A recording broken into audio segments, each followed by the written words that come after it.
In this video, we're going to work out an individual limit.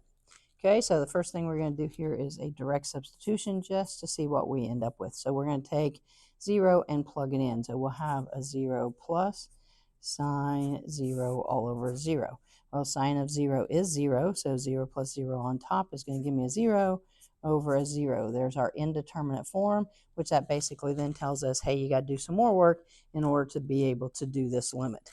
All right, so I think the approach that I'm going to take, there's more than one approach you can do on this, but L'Hopital's rule is probably going to be the easiest.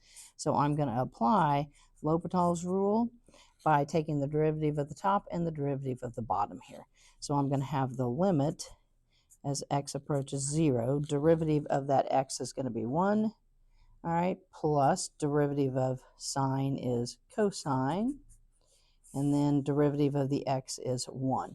Okay, then at this point, I will try my direct substitution and see where it gets us. So direct substitution here, we'll have a 1 plus cosine of 0, and then all over the 1. All right, well, cosine of 0 is 1, so then I'm going to have a 1 plus a 1 all over 1. That's going to give me a 2 over 1 or a 2. So then using L'Hopital's rule just one time was able to then generate an answer other than some indeterminate form. So definitely just a straightforward individual limit that would be typically found in a Calc 1 class, but definitely implementing in this approach L'Hopital's rule. Definitely thanks for watching.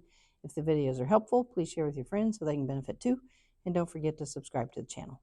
Thanks.